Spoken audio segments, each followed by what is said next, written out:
Good evening. Today is Monday, May 6, 2019. This is the Cabarrus County Board of Education work session. I'll call the meeting to order. And I'll take a motion from the board to adopt the agenda as presented. Second. Mr. Harrison made the motion. Mr. Shoemaker made the second. All in favor say aye. Aye. Any opposed? Okay, the motion passes 7-0. I'd like to thank Officer Holmes, who is our school resource officer at A.T. Allen and Mary Frances Wall Center, for being here tonight. Thank you. Our first item on the agenda is for the athletic trainer agreement, and I think we'll have Mr. Tyson.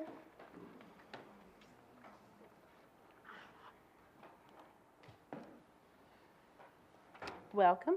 Good evening, Board members. So what I have is the athletic training services agreement. If you press the, Mike, thanks. Okay, there we go.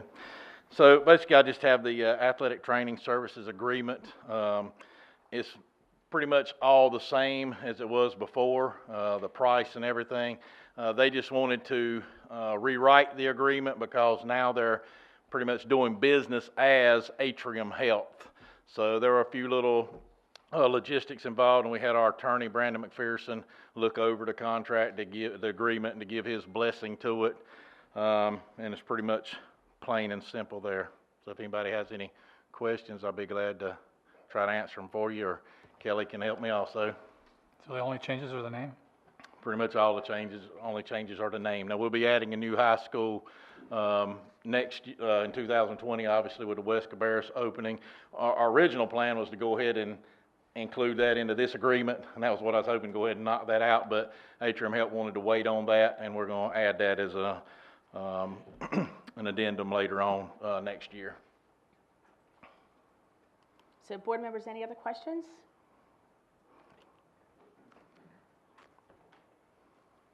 I actually had one. Who is going to act, who does, I guess it's Dr. Kevin Burris is the manager for Atrium for the program, right? Well, he basically, Scott Barringer is over all the athletic trainers. Okay. Right. All right, so who is our go-between? Who does he come to? He's come to you mainly? He does. He works with me, and we work together with our school-based athletic trainer and the athletic trainer provided by Atrium Health. Okay, I was just looking, I couldn't really see that anywhere in the document, so I was just trying to see who they were actually responsible to Right. in this. And do they give us a report about once each year? They can. Seems like we usually obviously, get one so in they the can come in, summertime. concussion reports and all, they can provide that for us anytime we'd like. All right, thank you. All right. Anybody else have any questions? Just so should we add you as the contact? You can. Because right now it's blank. Oh, just at the attention statement. I can write that in when I sign it. Any other questions? Okay, are you all okay with that going on the consent agenda? Okay, thanks, Brian. Next, we have budget amendments. Ms. Klutz? Oh, she's already behind me. Okay, we have fairly normal budget amendments this time, for this time of year. The first one before you is the state budget amendment. We're recording our Read to Achieve funds that we get every year, and this is basically our summer reading program that we have. You can see that allotment. And then the second one is a small reclass for Restart Schools. Okay, was there any questions on the state? Okay. Next is local, go back, Dane, please, thank you. Local is just a reclass. This is, we did a lot of these budget amendments when we initially did our ESSA coding, a requirement from the state, and this one was just kind of fell behind. So it's just another one of those, just getting the coding where the state wants it. Okay. Next we have our federal budget amendments, small adjustments between programs to reclass McKinney-Vento funds and to reclass our Title I funds just within different functions. Okay. And I think the longest one we have today is our capital. The first one is the site testing originally. The county said they would reimburse us for that, so we went ahead and allocated our funds, and now this is where the county has allocated their funds, and we'll get our reimbursement for that. The second one is just a phase, and so we get our funding for these schools in phases, and so the furniture and equipment and the computer stuff is final, the last piece of the phase. The next one is where the county graciously was able to allocate for $880,000 for the buses, the 10 yellow school buses that we asked for this coming school year, July 1st effective, but they were able to do it early. And then finally, another phase of the West Cabarrus High School funding. Okay, any questions on that? So the school bus allocation that they gave us, that was a line item we can scratch from our budget request, is that Yes, true? sir. Yes, sir, it's funded. Mhm.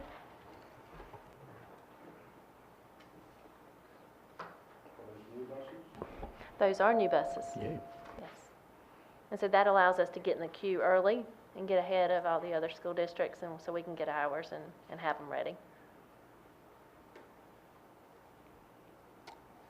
Okay, next one, I think there's one I more. think, oh, is there one more? Sorry. Local special fund. Yes. So this is just our pre-K. We just didn't have quite enough transportation funds, and we had to move some money in for transportation. And I think that's the last one. Okay, board members, any other questions? Consent? Oh. Can you turn your mic on, please? So we had a budget for transportation, and we ran short at the end of the year, so we needed to move more transportation dollars in that account. So This is for our pre-K program.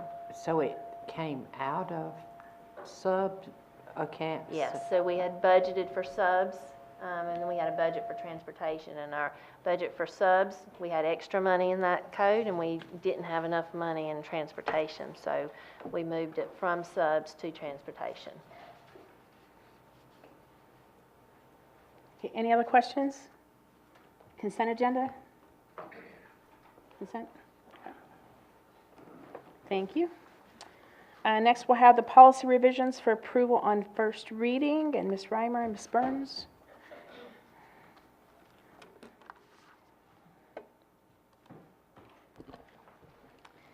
Good evening. So tonight on first read, we have 4 policies up for first read. The first one is 3240, 4204, Animals for Instructional Purposes. This is a new policy focused on acknowledging the educational values of safe use of live animals in the classroom setting in appropriate circumstances. This policy is limited to the use of animals utilized for instructional purposes and is not intended to create an individual right for students, staff, or visitors to bring live animals on school property. The policy committee recommended revisions as written. Policy 5210, distribution and display of non-curricular materials. This was board requested and reviewed by our attorney. This limits the access for political signs and campaign materials. There's a specific section in Section G that does that. Policy 6125, administering medicines to students.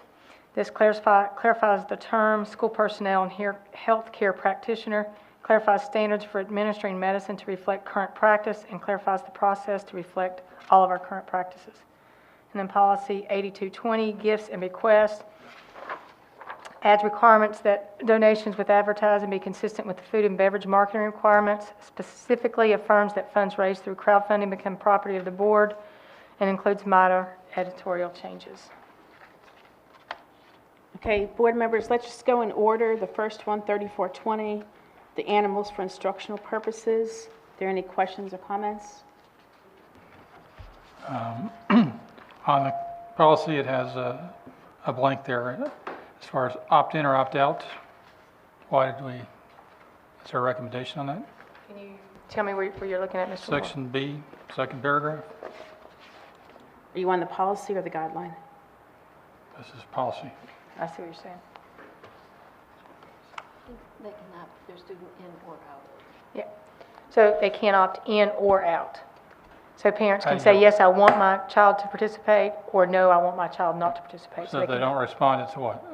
It's an in or an No, I out? think they all have to respond. That's kind of what we're saying. You have, like, some of our administrative guidelines with this will be very specific. I think those were uploaded for you guys to look at as well.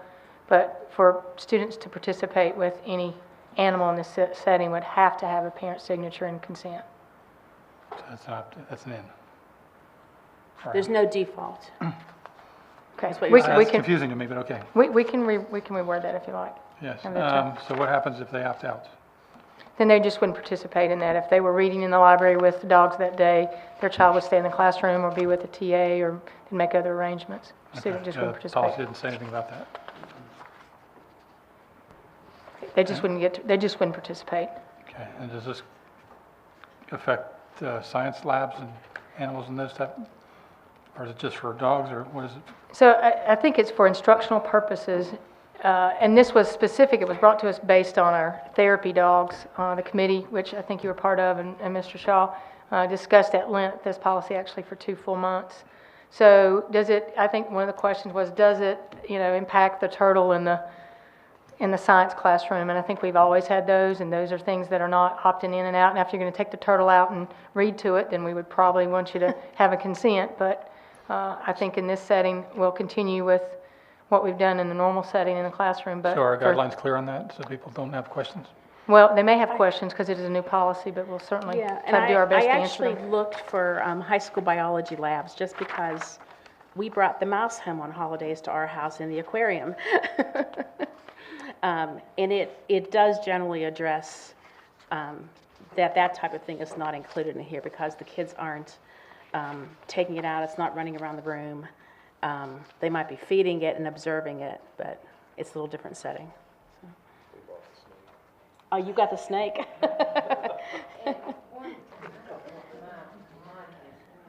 Feedback or not, but one of the things that our policy committee did discuss in length when we were looking at this, some of the principals and staff had mentioned, some of the animals were being able to roam loose, and that's what we were wanting this policy to kind of bring back in, that if an animal was brought onto the premises, that we wanted to make sure that the owner did take control of that animal and had them under control, on a leash, and that they were taking control of the animal.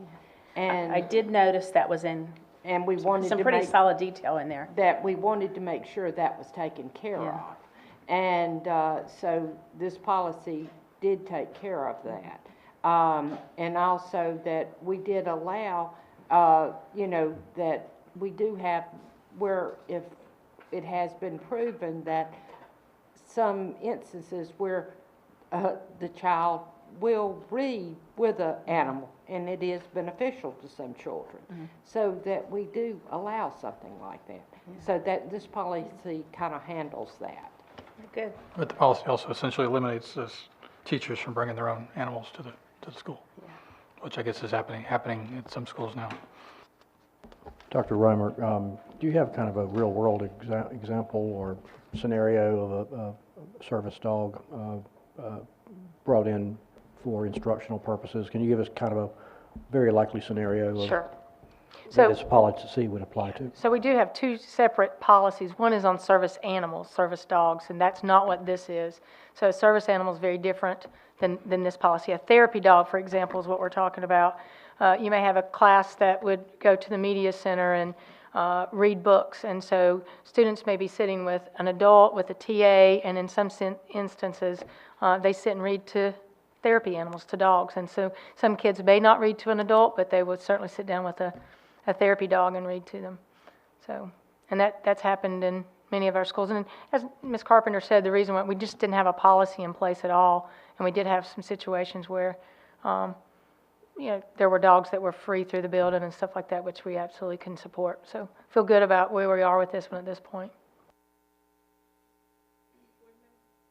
Board members, can this one go on consent? I just have one Oh, question. sure. On Section E, Protocol for Related Injuries, Item 2, you said that the incident should be documented on a, parentheses, form. Is your intent to use a safety form of some sort. Section E dot 2 on page, is it page 2, David? Oh, that Yeah, must be in page the 2. That's, guideline. that's within our administrative guidelines, so that's for internal purposes. So yes, we will create safety forms for that. Okay. Yeah, I saw absolutely. a form, and then I saw contact person, but it seemed Yeah. vague, but y'all have it prescribed so that they'll know Absolutely. exactly what it is. So this is the first time we've included an administrative guideline. We're beginning to really work hard on those again. And this one had quite a few administrative guidelines that we want to follow, so that's why we attached it for you guys to see tonight. Okay, so we'll put 3420 on consent agenda for next meeting. Then 6125, administering medicines to students, which is a revision. Any questions or comments on there? I do like the solidifying the reference to healthcare practitioner, because it could be a number of different qualified positions. So did we correct that in the first sentence? Or it still says doctor? No, the word doctor is stricken out. It is, okay. Yeah. I made some changes Oh, did this you? morning that Okay. were uploaded. Any questions? I mean, I just had a general question. Why does the school nurse not administer medicines? They do, but in situations where the nurse is not on campus, you have to have those folks that are there to back up to make sure students are still given the appropriate medication. Thank you. So our school nurses are provided through the Health Alliance? Is That's correct. generally the- Has this policy been synced up with our memorandum of understanding with the Health Alliance or vice versa? We got direct input from Kim Reagan, who's over all that, so like, it's within our current practices and what we do, so I would assume so, but we'll double check that for you before next week. So which would precede the other, this policy or the MOU? Or do they sync up, in effect saying the same thing? They should sync up, but It's a great question. I think the point is to make sure they do sync. If there were an inconsistency, I would think the MOU would supersede this because that's an agreement, an outside entity, but we just want to double check that. We did have Kim Reagan, the nurse, at our last policy committee meeting, and she had some very good suggestions. So we're kind of assuming everything's okay, but it's a good question to double yeah, check. with we'll the double MOU. check this week. She had some eye-opening suggestions, yeah. Okay. Any other comments or questions? Okay, consent agenda? Good? Okay. And 8220, gifts and bequests.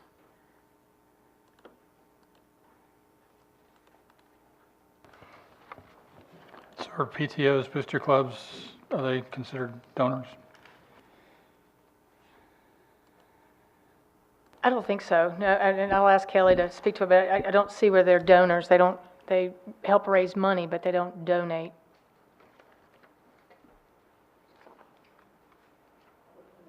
I wouldn't put them in that category. Yeah, just reading that, couldn't tell.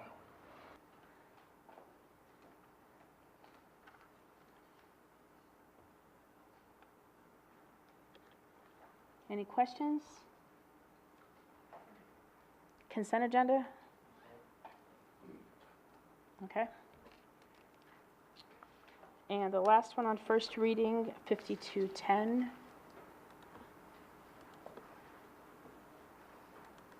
The distribution and display of non-curricular materials.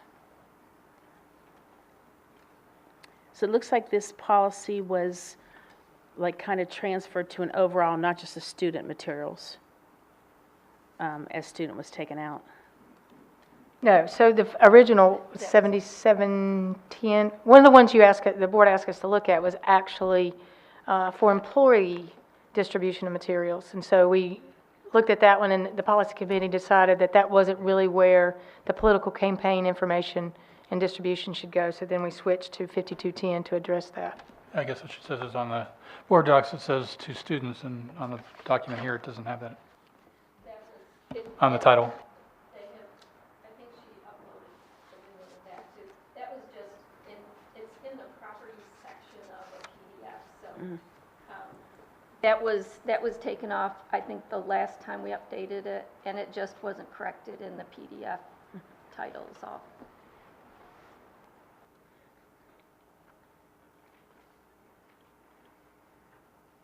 Any questions, comments? The main thing, we did talk, at first, you know, it was talked about putting at the, you know, a table at the front office, and it said a lot of the schools maybe could not put one at the front office, so that's why the policy committee said to just be able to, principals may designate a space within the school where political campaign materials may be placed by the political candidate for staff to access. But the other part we added in was all political materials must be picked up within 48 hours of the election. So if not, then the materials will be disposed of by the school. So in other words, if you don't pick it up within 48 hours, the school's going to dispose of it. Yeah. But instead of saying it's going to be at the front office, the school can just designate a table somewhere, because some of them do not have the space, say, at the front office. Right. But that does eliminate them being able to put it in the mailbox. But it's designating a place where staff or employees can find that material. So you're not eliminating candidates from being able to put materials where teachers would be able, or employees would be able to find material for candidates. So you're not eliminating that possibility. Yeah, I think that's a pretty good middle ground.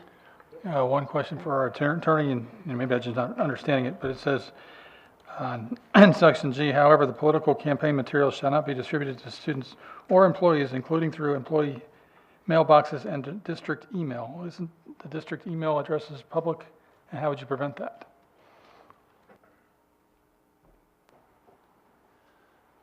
Could we pull that? Okay, here we go.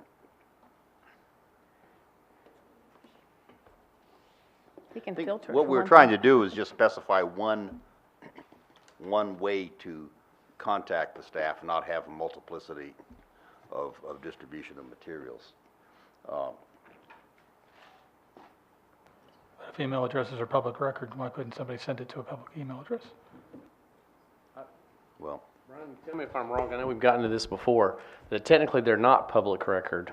They're not something that you can give, but they are accessible to the public, and there may be a line that's between those, right? That they're not like directory information, therefore we don't distribute it, but can somebody access an email address on a website? Yes, and so that's why we don't distribute email addresses to people who are running, but I know there are people who've gotten their clerical people to go on all these websites and create a list. Well, that they can do, but it's not something that we generate. I don't know if there's a line to delineate there. well, but- it's a tricky question. Technically, it's a public record if it deals with public business. A campaign would not be considered public business. So, for example, if an employee sends on the district email a note to her husband, I'm going to come home at 5:30 today, that's not a public record. There may or may not be an issue with use of the email, and we don't want to have to try to go through all those and separate them out as to what's public record and what isn't. But push comes to shove, I would say that's not a public record. But by the same token, if you have an email in your own cell phone and you're corresponding with people on public business as a board member, technically those are public records, even though they're not on the district email. So I think the answer to this question, I don't think you can stop candidates from doing that. But we don't, this is more I think what was aimed at was outgoing, to use it as a wide tool. We're going to just send something to all the employees Sure, through I'm our just email. trying to understand it better, and it was somewhat confusing when I read it. Well, you had me there for a while too, certainly. Yeah. And I think at any time, there needs to be responsible use, because if anyone, not just board members running for office, but is using the school district email, the people are reading that on their paid work time. And so that's not our goal. is to divert them from their work. So.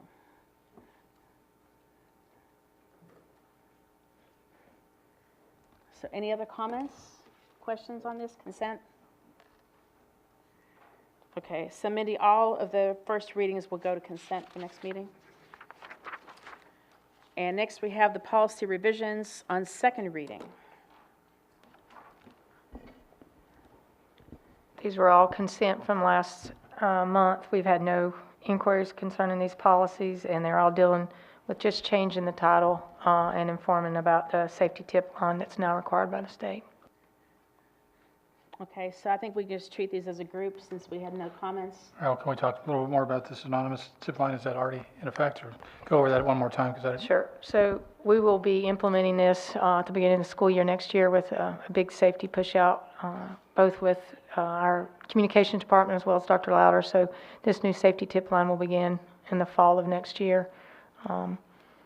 Really pretty excited about the trainings and all that stuff that's going to be coming up in the next few months. So. But it's used for safety tips, and it's also used for bullying? It is. Same It's called line? Say Something. It's called Say Something through Sandy Hook Promise. They provide the service to us for free. They monitor it for free 24 hours a day. It includes our police, sheriff and city police, as well as all of our administrators, counselors. We can name who get the reports. They disaggregate the reports into different categories and get them to the right people. So again, very excited. Okay, sounds like we have a plan. Good. Dr. Reimer, I'd like to know about the plan as it's developed to communicate, whether or not it's an app that you have to go out to an app store and install it down on your device, as well as if parents could or should use the device. But all those details, whenever they're available, would be very interesting. Sure, we'll be communicating more with you. It is an app. Our kids will be trained. They'll be able to download it. Parents will be able to download it. Anybody can make an anonymous report at any time. So we will be sharing more and more with you, yes. Okay, can we move all four of these to consent for next week? You good with that, Rob? Okay, so we'll just do all four for second reading on consent. Thank you. Okay, next we have the school nutrition program breakfast and lunch price proposed increases. We'll welcome Stephanie Almond. Hello.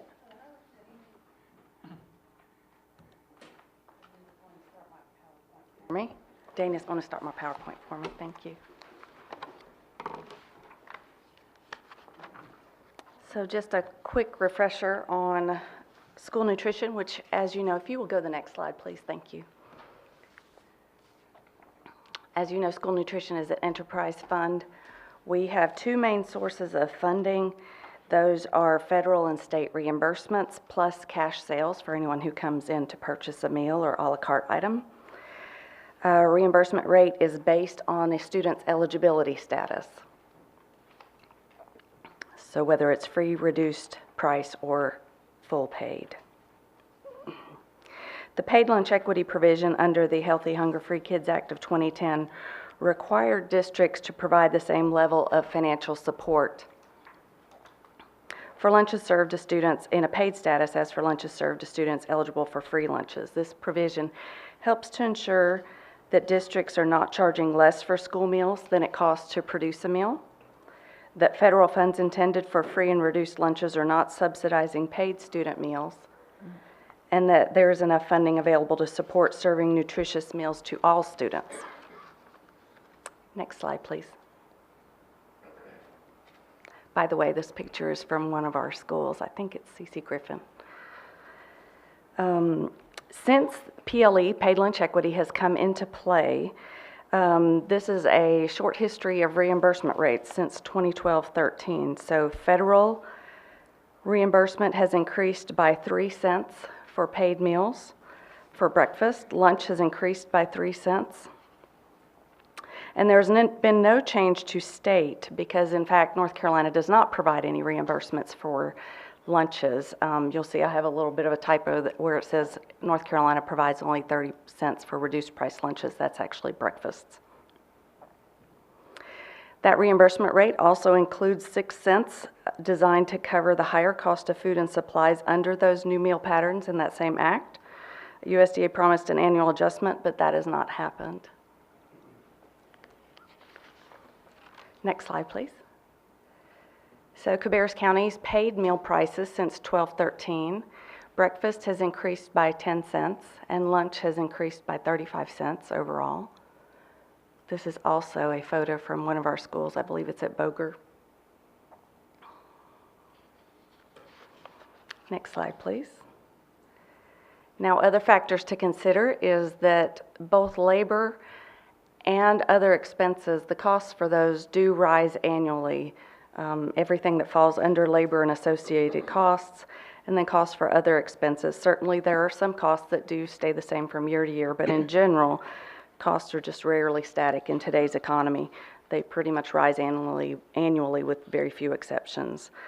And our cost to produce a meal has risen 67 cents since 12/13. Next slide, please. So you can see the additional expense per lunch since 12/13 is 67 cents, yet the additional revenue per lunch is only 38 cents. So you can see that we have some challenges in order to reach as many students as we can with nutritious meals, pay employees, fully comply with federal regulations. Next slide, please. So back to the paid lunch equity requirement. The PLE requirement for 2019-20 is $3, which is a weighted average lunch price. Our current paid lunch price, the weighted average, is $2.80, meaning that our required price increase for 19-20 would be 20 cents per lunch. However, USDA does allow districts to cap it at 10 cents per year. So that would be a 10-cent increase with that 10-cent cap. Next slide, please. So what we're requesting for 2019-20, which would give us both compliance with the federal requirements, the paid lunch equity, and adequate funding for nutritious meals for all of our students, would be a 5-cent increase for breakfast, bringing elementary to $1.30, secondary to $1.45. Lunch, a 10-cent increase, bringing elementary to $2.75, secondary to $2.85, and the quick bites at the high school level, $3.45. And you can see I've included one of our school meals in the bottom right-hand corner. So you see, you get quite a lot with that. At the high school level, you get the entree plus a bread, if that were separate. You get 2 vegetables and 2 fruits and milk, or of course you can choose water. In the center, you see one of our new breakfast carts. And at the top right, that is actually one of our spotlight salads at the high school level, which are very popular. What questions can I answer? Do we still have chocolate milk? Yes, sir, we do. So what's the difference between the secondary and the quick bites? The secondary is the bottom right picture is a typical secondary lunch. It's kind of like the hot lunch line. The quick bites is often like a sort of a combo meal, which you could get a salad or you could have a chicken sandwich, and it has a special side that goes with it. So it might be something like potato wedges or a salad to go with it or something like that. It's just kind of a larger meal. Now, is that eligible for reimbursement or is that not? Pardon me? That would not be eligible for reimbursement, or it is? Yes, sir, it is. That is also eligible for reimbursement, yes. Okay, good. Meets all the meal patterns. So I think it's commendable that you've been able to, the department has been able to do the growth with minimal increase to the parents, families, but yet dealing with all the challenges with health insurance increasing, contributions for state employees to retirement, all of those things that continue to increase. So I think you all have done pretty well. So. Thank you, ma'am. Just a few more questions, sorry. Yes, sir. How many, on average, how many kids do we have that have a balance above the $8? Oh, I don't have it at the Above top what amount? right here, but I can That's certainly the get that to $8? you. Apparently, if you have a balance of $8, you get a alternate meal, is that correct? That's correct. I'll be glad to get you that information. Okay. And you'd like to know the how many students? Yes. And then the other question was, how much more revenue are we generating with this price increase? Breakfast is right about $10,000, and lunch would be about $99,000 to $100,000. Okay, thank you. Yes, sir. And I'd like to request it be on action.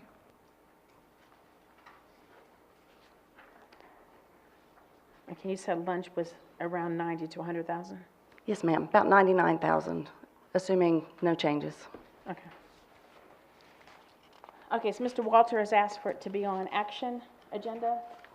You guys okay with that? Did we increase last year? Didn't we increase last year? When's the last time we increased? 2 years. Yes, Was it 2 just years? last year. It's 2 years ago where we Was held it it 2 steady. years ago? Yeah, where we held it steady. Where are we with the other systems around us? Are we pretty much in line with the other systems around us? Most districts are having to increase year after year now since paid lunch equity came into play. Districts have a variety of different approaches between community eligibility, which we do here as well, depending on their local demographics, depending on what type of meal service that they have. So it's hard to compare apples to apples, but I can tell you that almost every district is increasing year after year now. Yeah, and if a child is eating 2 meals a day, that's a 15-cent increase. That's Yes, ma'am. pretty small compared to, a lot of purchases that you might make, whether it be a fast food restaurant or a meal out, so. Yes, ma'am, thank you. Okay, so that will be on action agenda next week. Thank you. Thank you. And now we'll move to the areas that will be on action agenda as well. So 4.01 is the 1920 Cabarrus County Schools and Rowan Cabarrus Community College Early College Career Promise. And Mr. Ben Allred.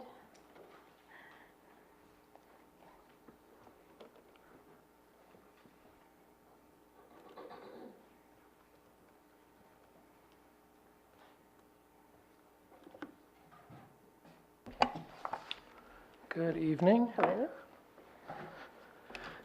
Each year we do a memorandum of agreement between the community college, Cabarrus County Schools, and Kannapolis City Schools to govern cooperative innovative high schools, the early colleges, and career and college promise courses. Other than formatting changes, there's no substantive changes this year. Try to clean up language, make it more readable each year, make it work for us. It's actually part of the agreement that if we can avoid it, we don't change it much.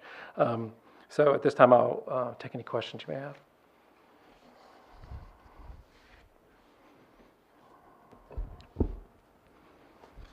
I've learned a new word. What's that? Hopefully, it's not a misspelled word. It is not a misspelled word, I'm sure. I might need some legal advice. Force majeure. Force majeure? Majeure. 12.5. I can read the paragraph, but I'm just not familiar with the term. Does it mean when the staff? What's it got to do with this document? Can you explain that? A lawyer's term. That I was certain of, yes. You know, we like to use Latin when possible. The problem is lawyers used to know Latin, and now they don't know what Latin means. So it basically means act of war. It fits in with fires, acts of God, public enemy, things that come in and just make it impossible to carry out the contract. So overwhelming force majeure, yeah. Any Thanks for questions? educating me. Or something like that. I'm gonna look it up as soon as I get it. I mean, it pretty well describes it down in the text of that section.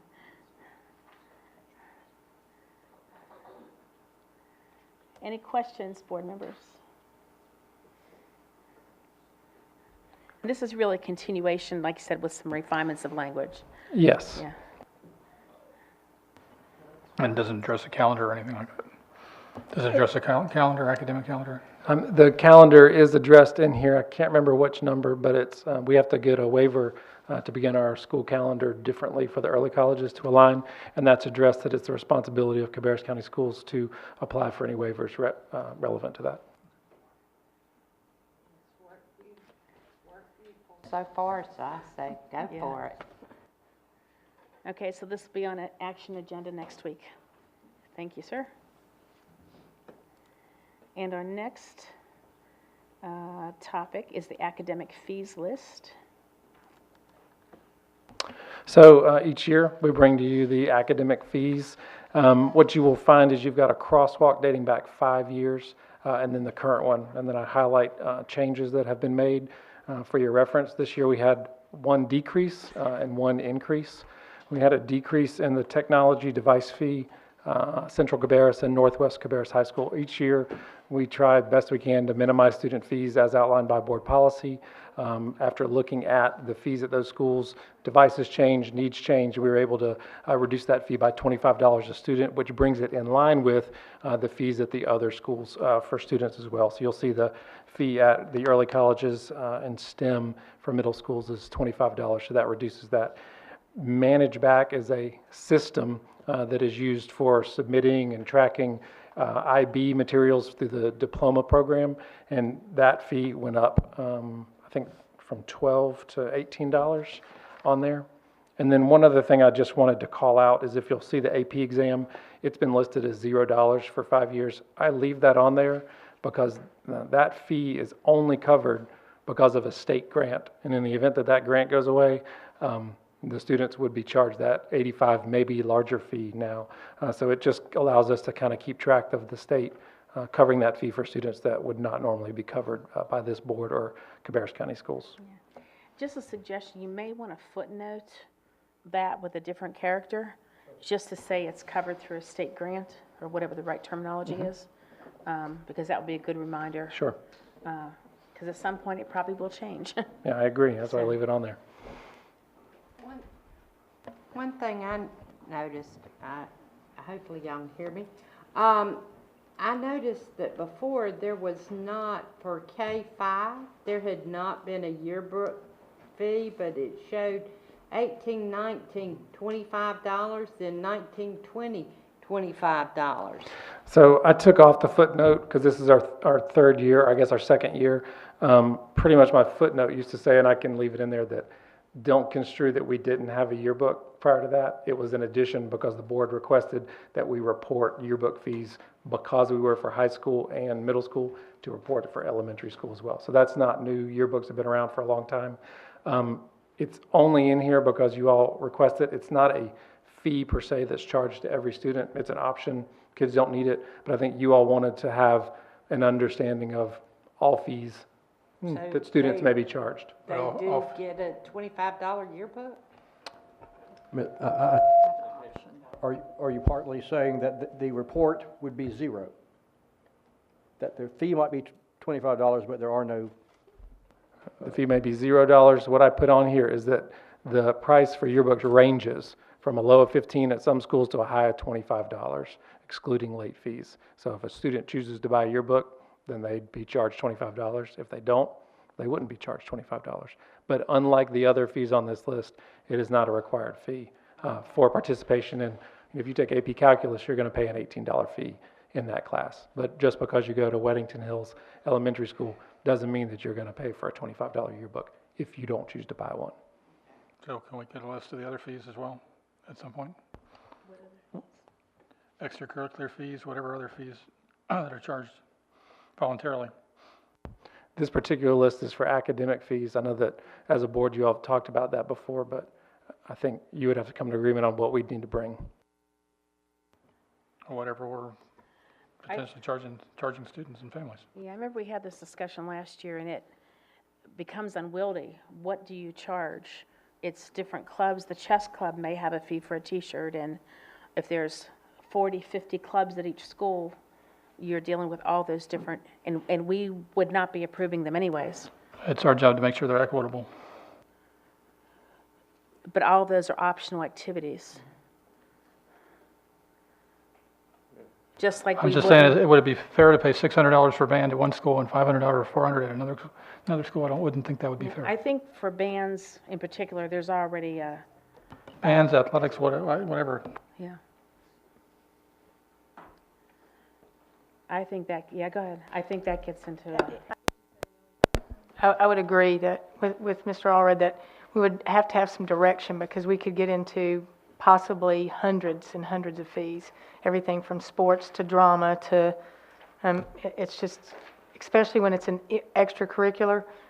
Every school, every middle school has different clubs. So just to even identify all the different clubs would be. So who then is overseeing these fees? Who?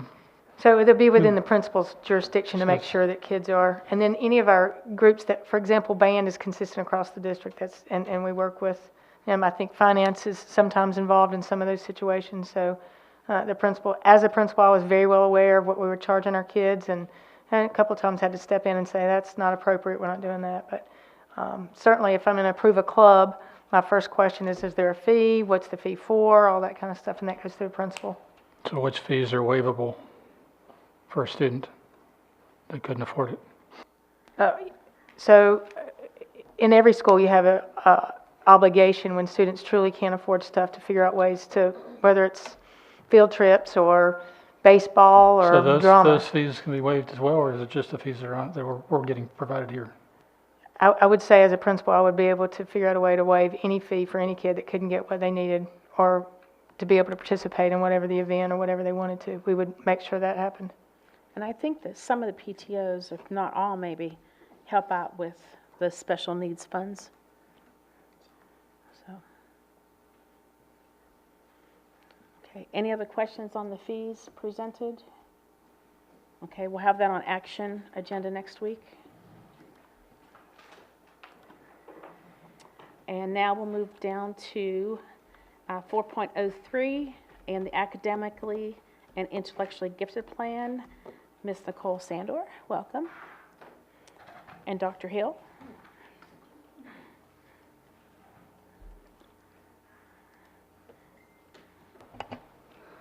All right. Good evening. Hello. My name is Nikki Sandor. I'm the AIG coordinator, and I want to thank Dr. Hill for sitting up here with me. The Gifted Education Department is an integral part of curriculum instruction, so I'm glad that she can be here next to me too. I'm proud to be here tonight to highlight our next AIG local plan. This has been a year-long work in progress, and I'm excited that you now have the full plan in the board docs for your review.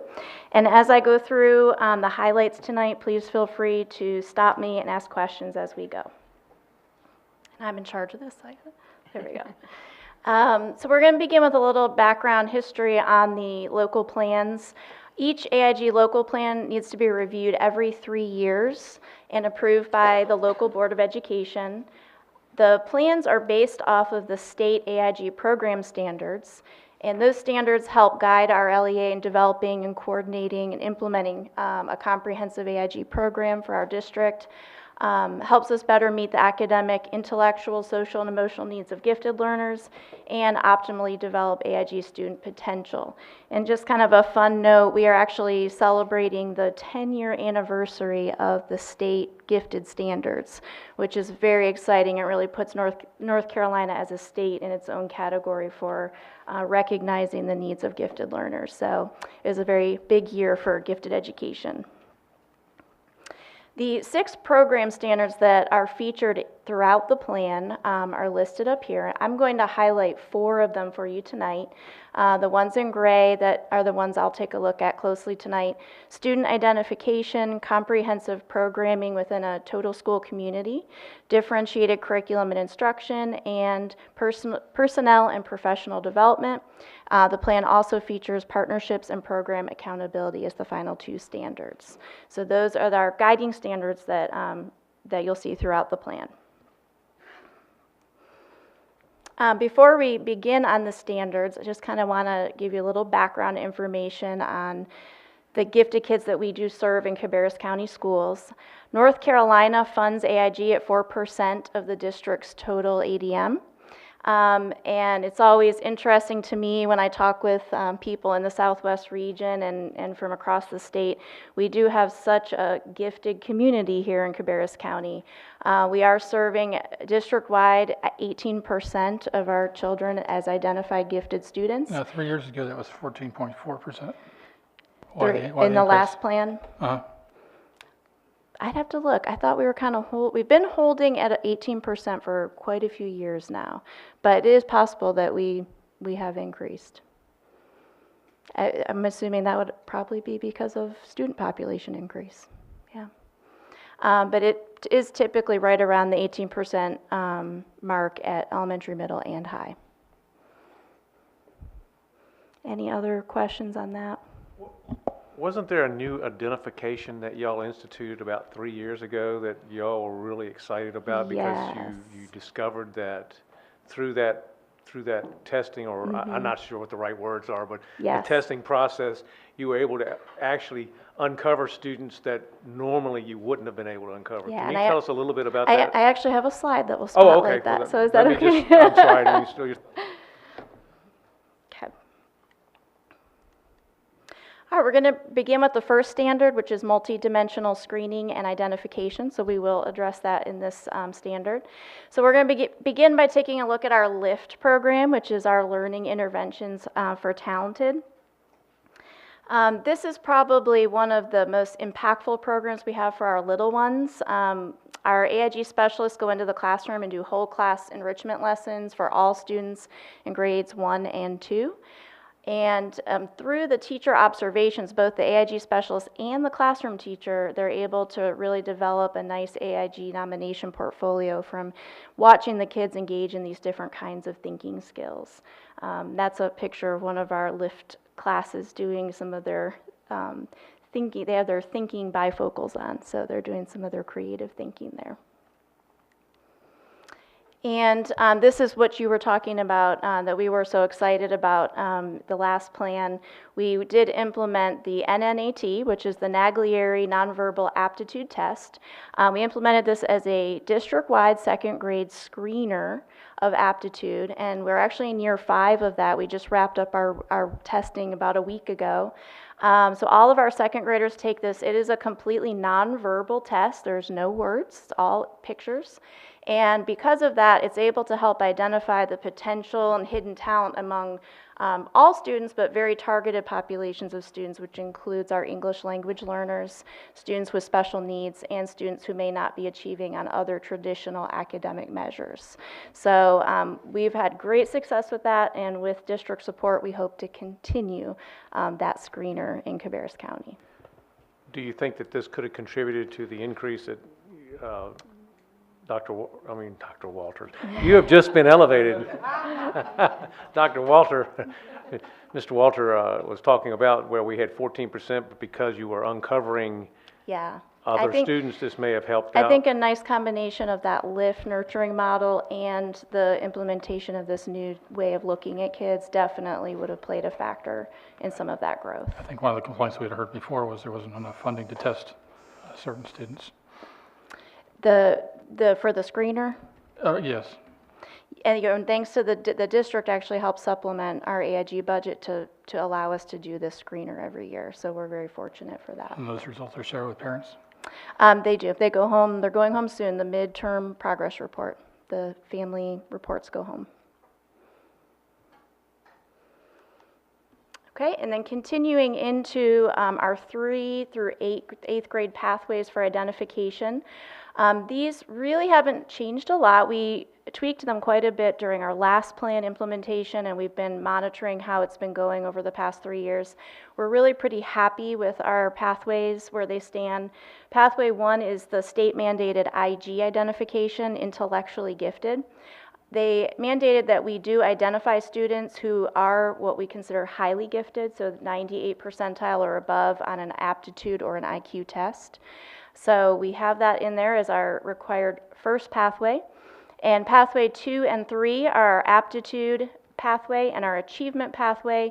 You can see the first two bullets kind of flip-flop between the two. One, we have students with slightly higher aptitudes, the other students with more higher achievements. The one change we are making in the upcoming 3-year plan to our pathways is the third bullet on each. The teacher recommendation is now also going to have the option of an AIG program team recommendation at each school. So this kind of provides an opportunity where if a teacher maybe doesn't recognize possible gifted potential in a student, the AIG program team that has the AIG specialist on it and can kind of see gifted kids may look a little different and may show it in different ways, they can nominate and recommend that student be looked at for gifted testing. So we're kind of going to give those two pathways for our third bullet. AIG specialist, is that a teacher or who is that? Yeah, our AIG teachers. I call it, yeah. Specialist teachers, you can kind of interchange those two. Any other questions about those? Okay. Our second standard is comprehensive programming, and I think of all the standards I'm going to share with you tonight, this is probably the one I'm the most proud of in our next plan. Supporting the social and emotional needs is a huge part of comprehensive programming for gifted education, and we actually implemented this past year a new curriculum called Navigate. And it's in all of our 3-5 AIG classrooms across the district. And what is so exciting is this is a unique program to Cabarrus County because it was created by our gifted education department and its teachers. So, so it's very exciting. This is something that our kids have exposure to, the others do not.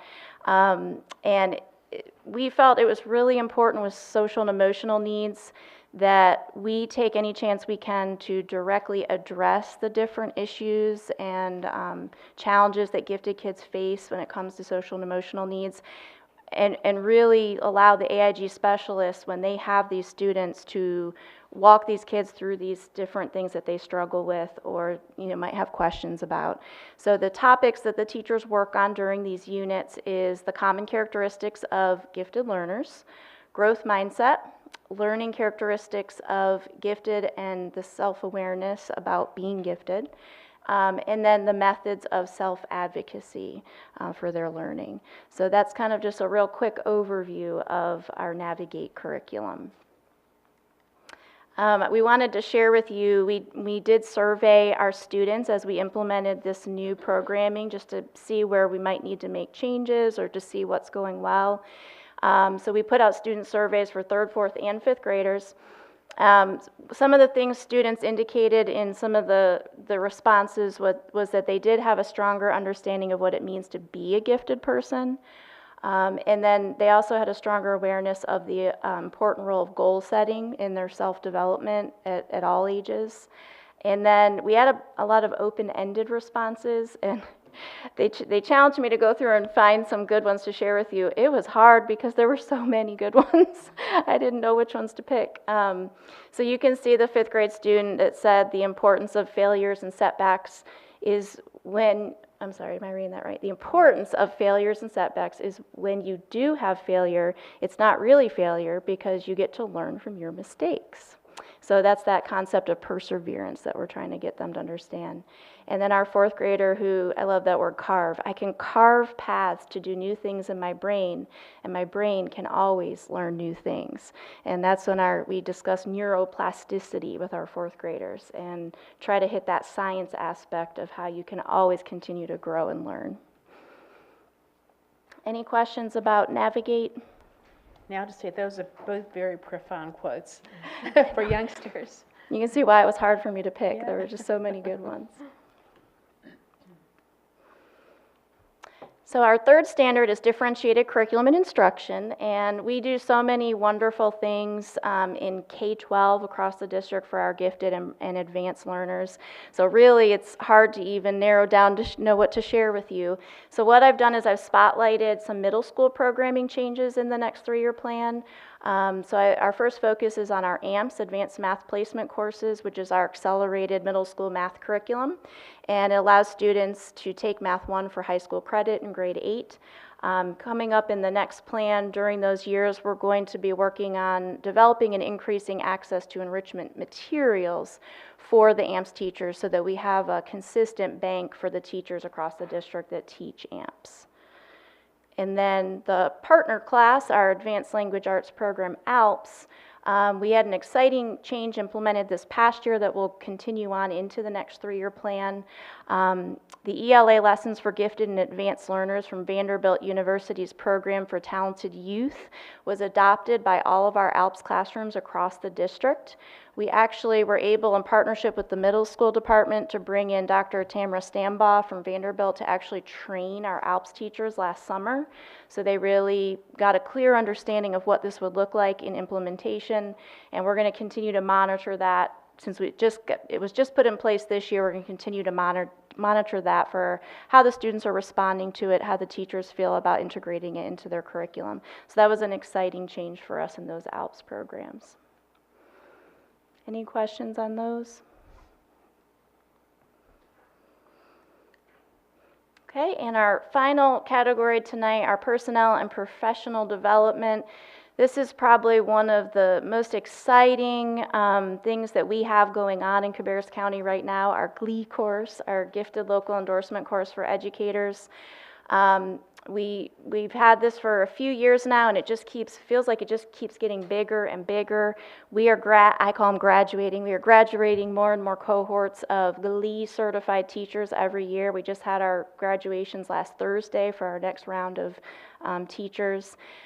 We currently have approximately 535 educators district-wide, and that includes classroom teachers, support staff, counselors, administrators. I mean, we have all kinds of educators taking this course, and it's probably one of the most powerful things that we do to build capacity in our teachers for how to work with our gifted children. How many very specialists exciting. do we have? How many Specialists? specialists? We actually only have 20 of those, and they're all in the elementary schools. So which kind of lends to why it's so important that our classroom teachers and our educators take this course, because they can't all be specialists. They may not all have that AIG licensure. So this course gives them a lot of that information they need to know to work with the gifted students in their schools and their classrooms. We do have 5 schools that have implemented GLEE school-wide, which is always a really exciting thing for us. And our department continues to work on what that implementation looks like and how to manage it when you have a whole staff going through that. But we do have more information about the course on the Gifted Education website, so feel free to check that out if you just want to learn more about it. But we hope to just see that number continue to skyrocket in the coming years. Any questions about that? Oh, yes. How are parents involved in the gifted program? How are they involved in the updates, the information they need to know? What are the roles of parents in this plan? Sure. There's probably a lot of different avenues I can address, and Dr. Hill, tell me if I forget anything. So, of course, at the district-wide level, our website is filled with lots of information for if you're talking about just knowledge of things going on in the plan, things about the curriculum, the pathways, that kind of thing. The actual plan itself is posted on the website. But as far as more personal, school level, each of the AIG specialists uses their website for a lot of communication with parents about things going on at that school and what the school's doing in that department. Trying to think if I'm... Talk about the parent course. The parent, yeah, we do have professional development that we offer occasionally through the district for parents. We actually have saying parent group that's been very popular. I would actually like to expand that. If budget ever allows, but that's the social emotional needs of gifted parent support group. We try to offer about 2 cohorts of that a year, and we send that out for parents to sign up for, and I've got to sit in on some of those, and those are really powerful. So it's really, I mean, we have our parents involved in everything from, going on field trips with the gifted program to serving as sharks during the Shark Tank week. And I mean, they really can be as involved as they would like to be. And, you know, they're given all kinds of opportunities through the AIG program at each school. Any other questions? Last one. Last time there was a comment, something about best practices being clustering of students, and we didn't cluster 100% of our students. Is that still an issue, or how do we handle that? It's a district recommendation. Is that the best way I can say that? So it's a district recommendation that AIG students are cluster grouped. But So, I mean, this is 3 years ago, but that was an issue 3 years ago. Is it still an issue now? Have we? yeah, I mean, I can't tell you that 100% of all classrooms and across the district are cluster group, but because it is a recommendation. But that's our best practice, but so that's a goal, or what is it? that is a goal. Of course, it would be my goal, you know, my dream goal would be they would all be cluster grouped, yes. So what does it take to have that happen? I don't know. Well, principals, of course, have the principals have the freedom and flexibility to determine their, you know, their schedules. There's lots of different aspects. So we offer it as a recommendation, but when you're a building level principal, you have to look at the big picture and not just a small subset of students. But you also might not be So to do familiar it- with the AIG right, students. to do what's best for the entire school. Thank you. So our next steps are pending your approval of the next 3-year plan. This will be submitted to the state for review.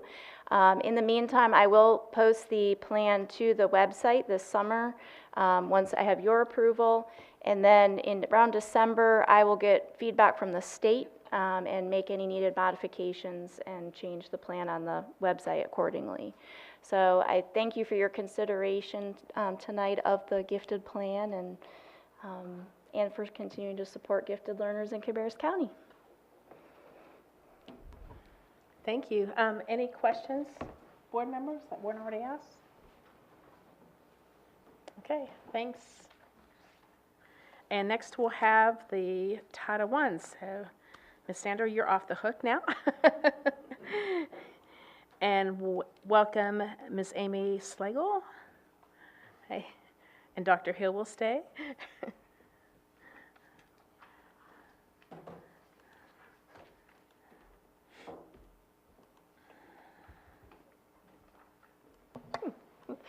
Good evening. I'm Amy Slagle, Title I Coordinator, here to present the Title I Program Plan. We do have one celebration that I wanted to share with you this evening. Our federal programs, we always have a 4-year cycle monitoring visit or an audit, and so this year for our consolidated federal programs, we received no findings.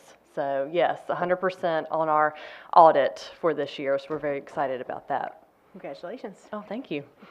So we're going to go into the Title I overview for you. Each year we do meet with a Title I budget committee to make recommendations for our Title I plan. And historically, they have recommended early intervention for our Title I funds. So again, serving our elementary schools. And this is just some research on the importance of early intervention. So it is the most rapid period of development in human life, and it happens from birth to 8. The end of 3rd grade outcomes predict academic achievement and career success. We do have Title I funding requirements that we have to follow, and those are listed here on the slide for you. And again, always when we make our decisions, the primary goal is to increase student achievement with special attention to students and families most vulnerable and not meeting standards of proficiency. We're going to talk a little bit about the Title I budget process. We have not received our Title I planning allotment yet, so this information is based on last year's budget. We normally do expect to receive 85 to 95% of the previous year's Title I budget. So again, our initial allotment carryover, our total budget is listed here for you. So this year, based on the number of kids or just the number? I'm sorry. Is it based on the number of students that are covered, or is it just an amount? So yeah, this is based on number of students and the percent that are identified as at risk. So if there's more students, there's more funding, is it? And it depends on the percentage of at risk as well. So different factors with number of students and the percentage that are identified at risk. So we've added schools, so that would increase the funding, or is that? No. So this is the total Title I budget that's allocated to the district. So DPI has the responsibility of allocating Title I funds to each individual LEA, and that typically comes through a planning allotment and then the regular allotment. So from year to year, we don't ever know exactly what our allotment will be. It's based on a number of factors, but typically we receive between 85 and 95%. And last year we received 98% of the previous year's budget. So sometimes it's more, Was sometimes it the it's same less. number of students, or was it more? Or, I mean, is there no correlation there? Do you want to speak to that, Kelly, about? It's similar to our allotments that we do here. So we get an allotment from the state or the federal, and so the state has to take that pot of money and allocate it to all LEAs based on the number of students. So we might grow, right, and we would expect to have an increase in our allotment, but everybody else might have grown more than we do or less than we do, or the whole pot of money might have gotten cut 20%. Even though we grew, we might get less. So it depends on where you start, and we don't know that right now. We don't know if the federal budget is going to be cut, and that's why they say plan for 85 or so percent, and then you'll be assured. Well, you're not assured of anything, but most likely you're going to get at least what you plan for. We just don't know. Because based on the wording there, I was thinking just mathematically, if you only expect to receive 85 to 95% of the previous year, eventually you're going to work your way down to very little. That's usually not the case. It's usually It's just for planning purposes. Just plan, yeah, to get you ready Okay. for it, just in case. But And- it's usually not the case. Then explain the carryover. Explain carryover. Federal funds are allocated on a fiscal year basis different than our fiscal year. So there's a certain amount of carryover that we need to continue to pay our teachers in. Most of our folks don't work in July, but August I have to start paying them. But I don't get my regular funds until October and November. It just depends on when they finalize their budget and push that down. So I've got to be able to have money for August and September and possibly even October to pay. So that's part of that. So that's your calculation, is that what that is? No, that's what the schools and we just as a district literally have left out of that this year's budget. The year that we're talking about there, 18, 19. Okay. Okay. After we receive our planning allotment, we do have required district set-asides that we have to set aside. So of the 4.5 million last year, 13.5% of that are district set-asides, which are required. The rest of those monies do go to schools directly, so 86.5%. The next slide shows you the piece of pie for the required district set-asides. Although they are set aside at the district level, they still do go back to the schools through support. So 12.5% of that does directly support the schools through parent engagement, neglected and delinquent youth, homeless children and youth, foster care, transition to middle school, our birth to third grade initiative, and non-public participation. Is the 1% a maximum? No, that's not the max. So the max is,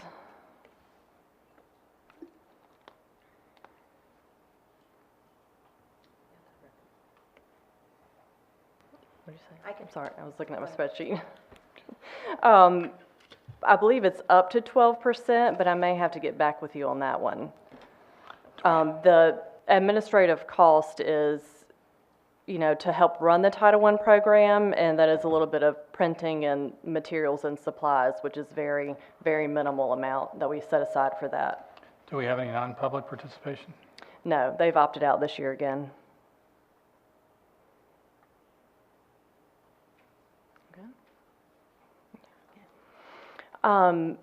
So we do allocate funds to Title I schools. We identify at-risk percentages through free and reduced lunch percentages, which those are determined by our household applications, and also the community eligibility program. And that is determined by community agency data like foster care, McKinney-Vento, food stamps, et cetera. So schools are identified through those two different avenues for allocating Title I funds.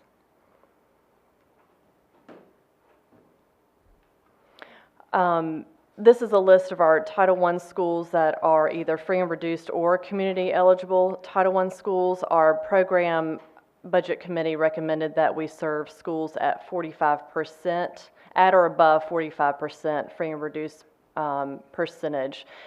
So here's a list of schools here. We do have two schools, Bethel and R. Brown McAllister, who are below the 45%. They will receive funding for this next school year, though. And we do have Concord Middle School listed as well to receive Title I funding. Now, we used to do a 40% threshold, but as the free and reduced lunch increases, that would bring in more schools and that would dilute the money to the current schools, right? Correct. So I'm guessing that's where Bethel and R. Brown are fitting in that 40 to 45. Are there any other schools in that 40 to 45 range that we're just not serving at this time? No. So R. Brown is at 39, and then Bethel is, I believe, at 43%. Okay. But no, there's no other schools. And you still that are at the 40 to 45? Yeah, that are above Okay. that 40, because 40 was always the magic number in the past. We do, yeah, we do have. Yes, so we do have Boger Elementary School. Boger Elementary School is hovering around that 40%. The reason why we will serve R. Brown and Bethel this year is because they are currently Title I schools. So they are in essence, once they've been identified as Title I, you can serve them an additional year. But our threshold this year is 45%. And you're still posting that update on the website? Yes, School Nutrition posts that every month. Excuse me, I'm sorry, before you ask your question, the information that we shared with you, those numbers were pulled in February. Okay. So that's when we began this discussion. Okay. Yes, sir. So go over again why we've added Concord Middle if our focus was on the elementary schools. Okay, that's a great question. So as you know, history from being on the board, that Concord Middle School comes up every year. They have a high percentage of students who are receiving free and reduced lunch. We decided this year to think really outside of the box. And one of the things that comes up consistently is 7 of our Title I schools feed into Concord Middle School. So those 7 schools are receiving Title I support, and then when they get to the middle school, there's not that additional support there. So we really thought outside of the box, thought about the different ways that the federal government allows us to rank and serve schools. So for the elementary schools, we've decided to rank and serve based on poverty band, but for middle school, because of their high free and reduced lunch percentage, we will be able to serve those students with a different student rate based on middle school. So it just provides an opportunity to provide some support to a greater number of students without reducing heavily the support that we've provided to our other Title I schools in the past. Let me say one other thing.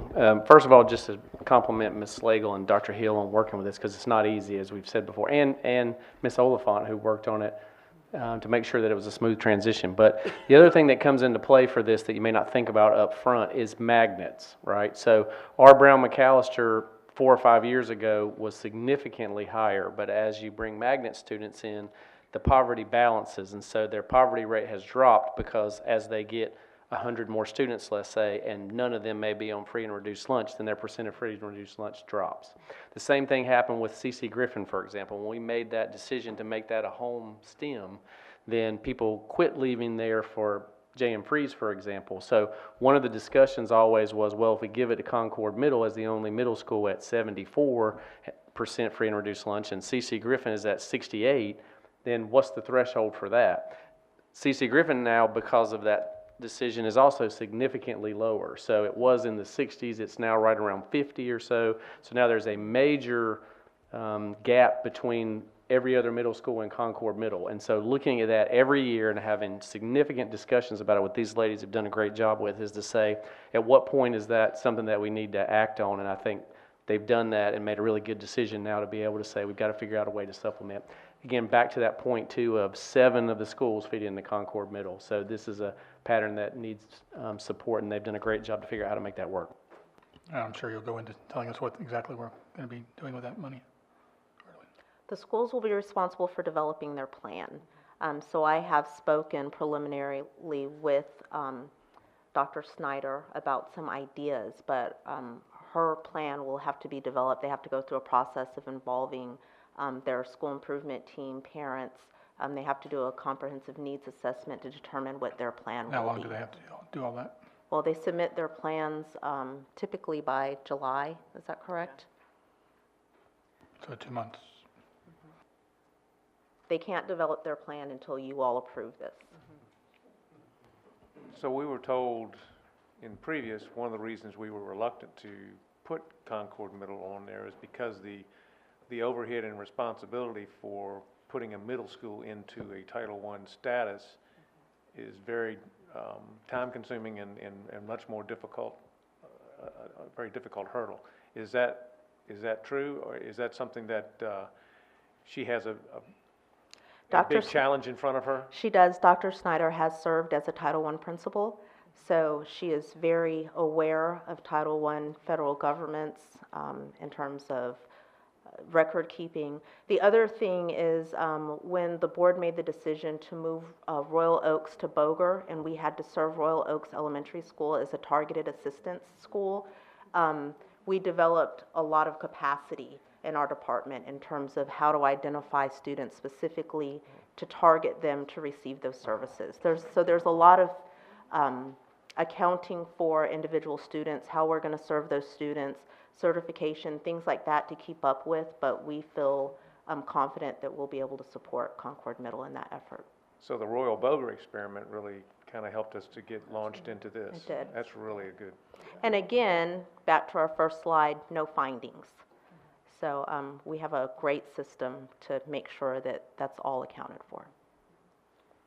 Just kind of want to, not to bang the same drum, but that's not necessarily easy. So these ladies are working on how do you please every school? How do you serve everybody best and meet all their requirements? And they've done that challenge every year and kind of have done it. And this is, again, another way to say, hey, let's try it a different way. And so it's a lot of work that we certainly appreciate these ladies have done. One more question. Are we still using focus schools? Are we dropping that for the extra That is funding? an excellent question. So Focus Schools was a part of the old No Child Left Behind. With the reauthorization of ESSA, it's now ESSA, Every Student Succeeds Act, Focus Schools as a designation has gone away. So that is no longer as a federal designation. So that money goes into the pot for everybody else? Is that it? Well, it's gone into a different pot that they're calling CSI and TSI schools that are designated based on their subgroups. But the way that they've allocated the money is only, each school gets a certain amount, but it can only be used for professional development for the most part. You can't use it for supplies and materials, and you can't use it for people.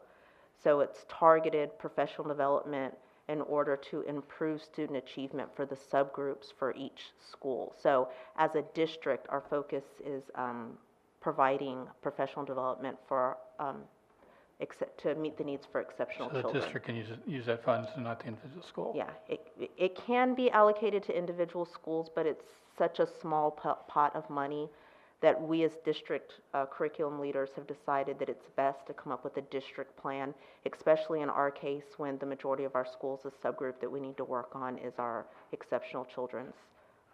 We're meeting great growth, academic growth with those kids, but they're not meeting the proficiency requirements. So we will be providing training for, and there's a short turnaround to spend that money.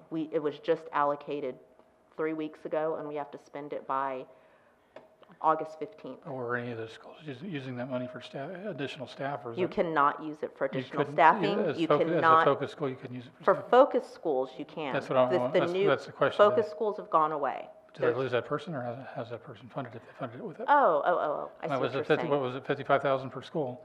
It That's was, almost- I see that's what you're almost a saying. person. I'm sorry, I didn't understand your question. I think your question is, so our 3 focus schools, 3, are no longer receiving their 55,000, what are they gonna do? So they have to look at their plan, determine what they're going to cut. It may have been in people, and they may be able to fill those positions with attrition. Our principals are very creative, so they have seen the preliminary numbers, so they're working on their plans. But people will not necessarily be cut because they're not having that 55,000, if that makes sense. Yeah, and I've asked many times in past years about getting middle school, in particular Concord Middle, in. So I'm glad to see how it works, and if it, helps achievement goals. So. Please forgive a maybe naive question, but the schools which are not Title I still have needy students at those schools. What is done to address their individual needs when they are under that 40% threshold for Title I designation and resources that go to that? There are still individual students at those other schools. What materially is done to support them? That's an excellent question. So as a district, we have the obligation to provide a solid foundation for all of our students. So then Title I is on top of what we're already doing. So it's an additional layer of support. But we work very closely, as you all know, we do our long Saturday session about the different supports that we have in place to meet the needs of any student who's struggling. But again, Title I is to supplement what we're doing as a district and not supplant. Yes, sir. You had, and I had, you had sent us kind of a budget of the amount that y'all were predicting that we would possibly get. And something just kind of stood out to me. You had the part for the camp at Wolf Meadow at $10,000, but then you had the summer bridge camp at Concord Middle School for 6th graders, a transitional camp at $44,000. And so that just kind of stood out at me, and I thought, well, it could be the numbers, it could be something else. And so just wanted to kind of get your feel on why the big difference there, and if you could kind of fill me in on that, why that difference in those two camps. Is this on? Okay. Yeah, so Concord Middle School, we have summer bridge each year at that middle school, and so for that camp, we invite all of the rising 6th graders from our Title I schools. So that's 7 Title I schools feeding into Concord Middle School, so about 300 students, and we also staff about 20 staff members, so teachers and guidance counselors. So they do STEM-related topics, but they also have a nurse because it's an all-day program. We have guidance counselors there as well because they do school tours, goal setting, and to really help with the middle school transition. And we also provide transportation, so that's a broader range with the 7 Title I elementary schools that feed into Concord Middle School. So really that number comes from people and transportation. So that's the big difference between the 44,000 and the 10,000 with Wolf Meadow. So do you know how many you're, since you haven't done Concord, or have you done that camp before? You have done the camp before then? You know about how many you usually have? Well, we're inviting 300, and we're planning for 300. Okay. We don't know yet until day 1, but we've invited and we're planning for 300. How many do you get at Wolf Meadow? So let me speak to Wolf Meadow just a little bit. So this is the first year that we've pulled, so do you remember the slide where Mrs. Slagle was speaking about the district set aside, but then we take that money, we set it aside, but then we reallocate it back to the schools? In the past, we did not have that $10,000 as a set aside for Wolf Meadow. So what Ms. Brinson had to do was take a look at her Title I allotment, figure out what she needed to do to the school, with the school, and then anything that she did during intersession came out of her school's Title I allotment. So what we did, talk with her, and asked, what amount of money would provide a level of support. Now, as a district, we do provide additional support, so she doesn't have to pay for transportation. Transportation is a huge cost. So that $10,000 will be to provide instruction, basically to pay the teachers who are on their vacation, because remember their summer vacation is spread out. That $10,000 is really to help support and pay for teachers, where the $44,000 has to pay for all of those other things, with the big chunk being transportation for a large area. The district already provides transportation for Wolf Meadow intercession.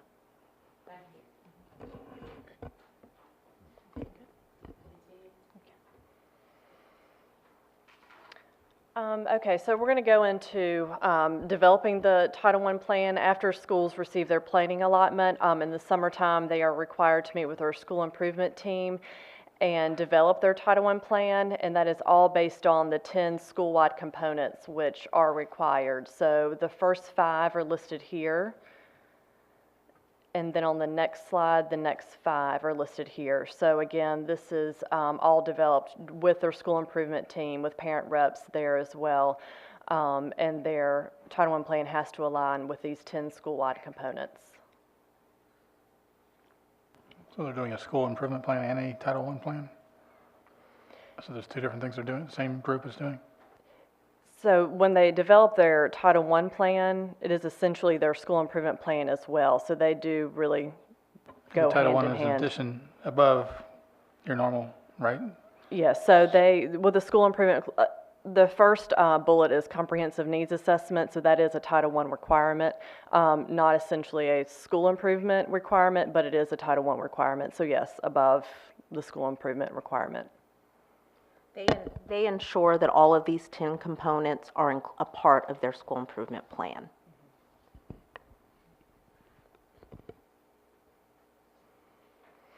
And again, we do have meetings throughout the year with different stakeholders, so parent reps, school administrators, district leaders, and teacher leaders.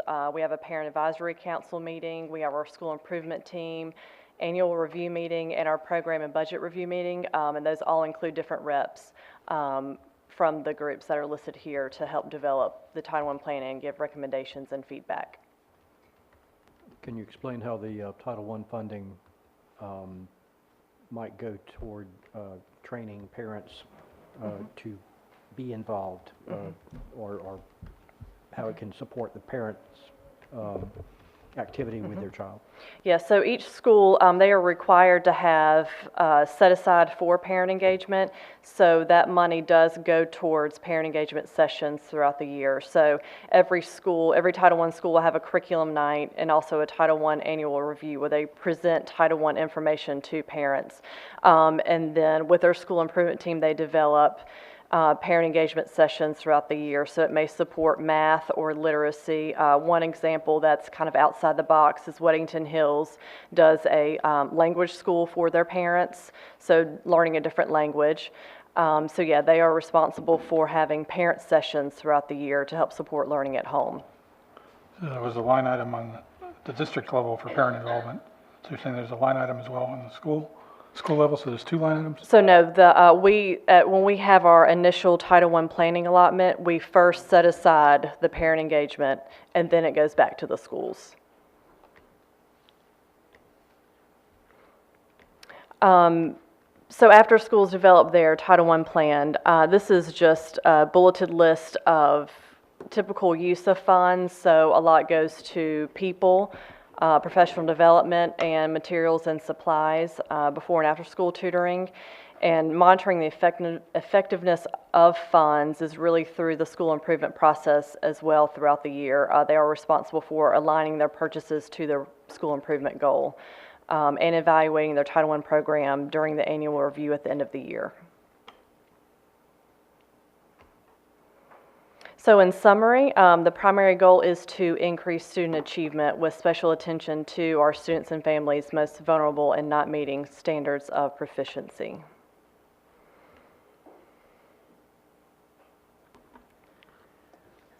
Board members, any other questions or comments?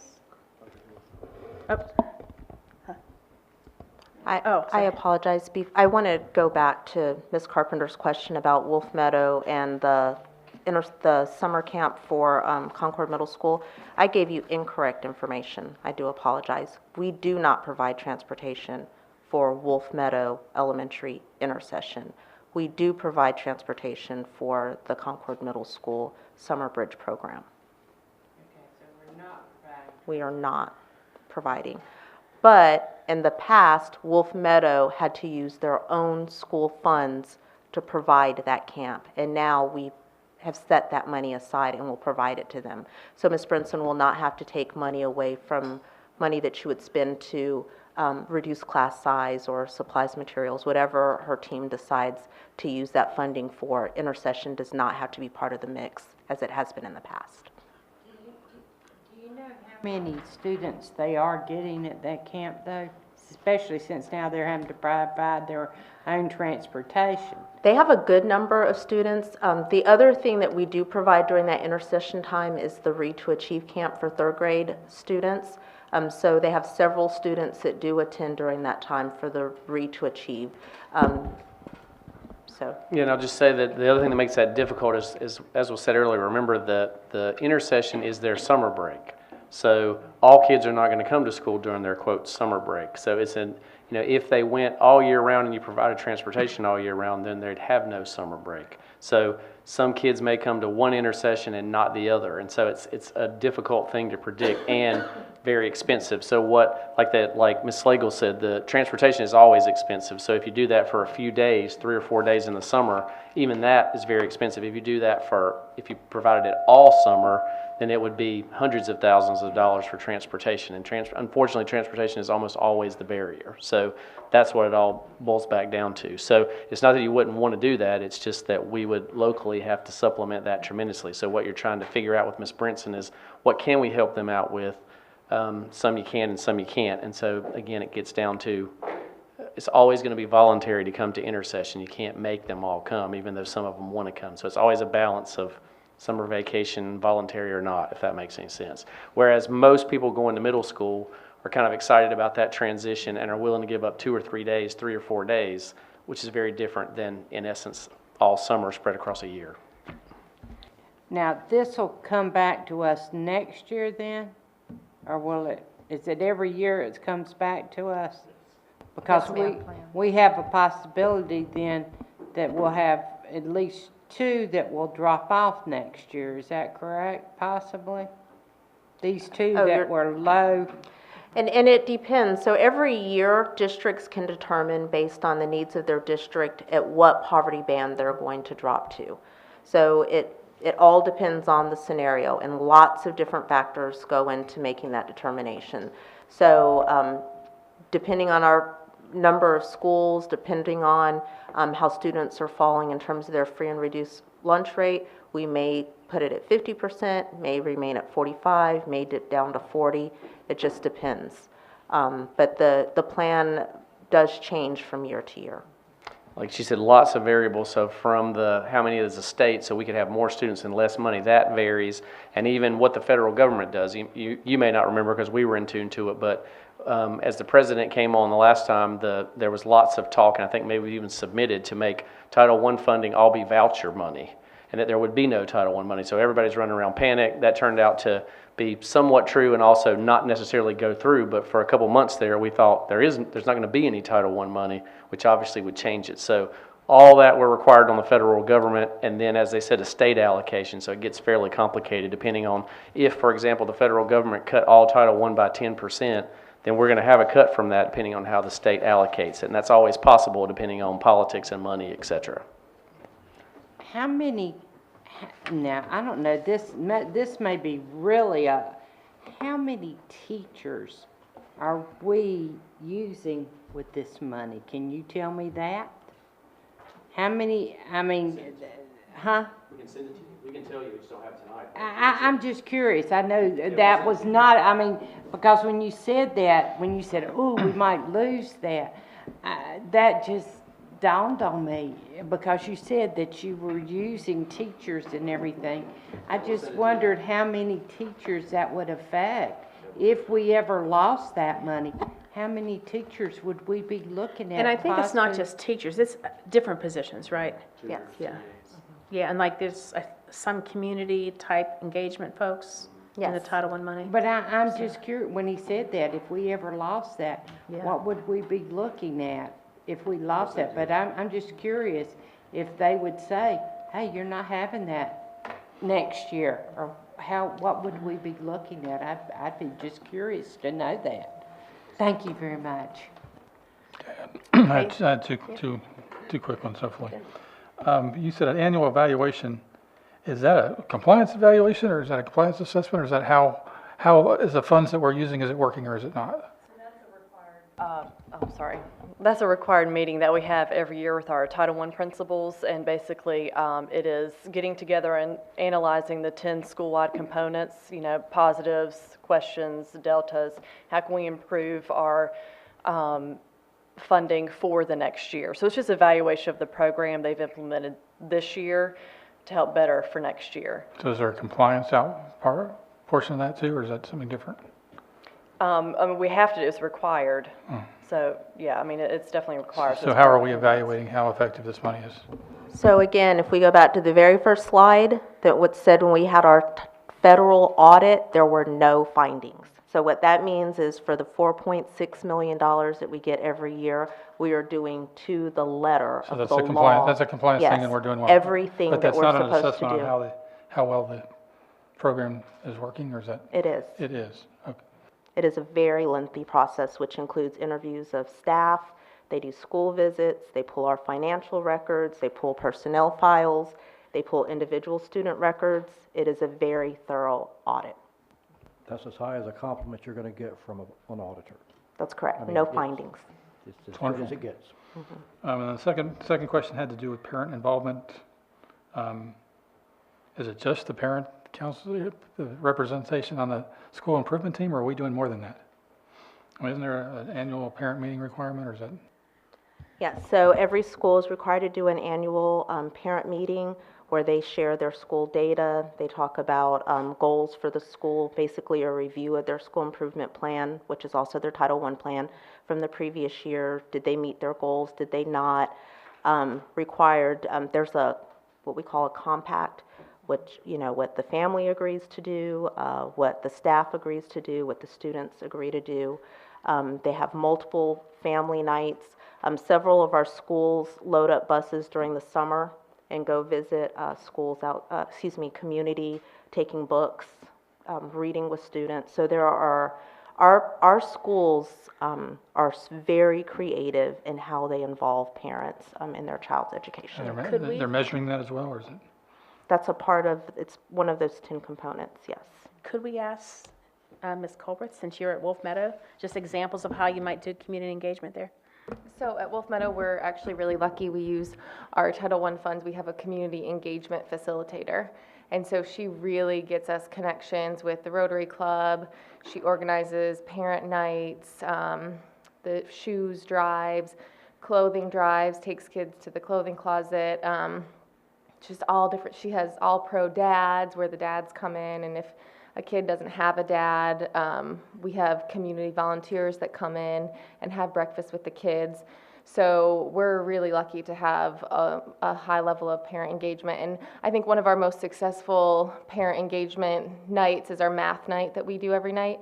We always have dinner for the families, and then they go around to different activities, not necessarily all math. We get them involved with attendance, strive for less than 5, just ways to help their kids with math, just all different types of things, just to get parents in the school. We're also required, but most of us would probably do it anyways, to have some sort of celebration where we invite parents into the classroom, either for math, science, reading, writing, whatever unit we finished. We typically do that like 2 to 3 times a year. So that's how we get parents involved. It actually sounds like fun. And you share that with other Title I schools, on what you guys are doing? Is that collaborative? I would say that we do a lot of our sharing through Twitter. So I think we're Twitter and our website. I think that's how schools are communicating these days. And again, at the meeting that Ms. Slagle referenced, all of our Title I principals are there. They review all of those 10 components, and they share what they're doing. That's part of the assessment. Appreciate all the work and the dedication to this. Thanks. Okay, thank you all. It doesn't conclude the meeting, but it concludes the academic part of it. Now we'll move to facilities. So, Mr. Taylor for the HVAC projects.